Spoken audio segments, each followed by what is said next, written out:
আজকে আওয়ামী লীগের 14 দলীয় নেত্রী সে যে অবরোধ করছে, সে অবরোধ কিসের বিরুদ্ধে?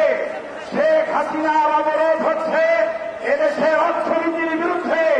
শেখ হাসিনার অবরোধ এদেশের গার্মেন্টস ফ্যাক্টরিগুলি ধ্বংস করার বিরুদ্ধে। তার অবরোধ এদেশের প্রশাসন ধ্বংস করার বিরুদ্ধে।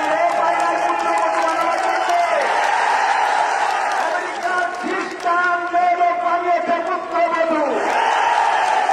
তার মেয়ে দেশে থাকে না, জামাই থাকে না, নাতি থাকে না, এদের যদি ধ্বংস হয় হাসিনার কিছু যায় আসে না। হাসিনা রেখেছে দেশ ধ্বংস করার জন্য। আওয়ামী লীগের নাম হওয়া উচিত ইয়াতুস মাতুস লীগ। আজকে তারা বলতেছে তাদের জমি এখানে ওই কাঁচা চাষ হয়, বাংলাদেশে এক জায়গায় হয়, বলতো না সব আছে না। ওই কাঁচার চাষে উনি চেয়ারম্যান ছিলেন বহু বছর পর্যন্ত।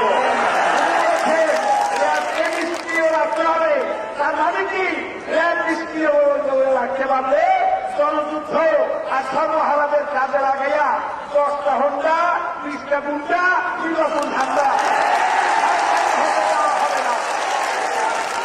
এবং খালেদা জিয়াকে কার্যকরী ঐক্যজোটের সংগ্রামের মধ্য দিয়ে আবারও প্রধানমন্ত্রী বানাতে হবে। সকল ঐক্যবদ্ধ থাকুন, সকলের রাজনীতি, নৈরাজ্যের রাজনীতি এবং সন্ত্রাসের রাজনীতি। শেখ হাসিনার কলিকায় আগুন, সেই আগুনে জেলে পড়ে মারতেছে সারা দেশ।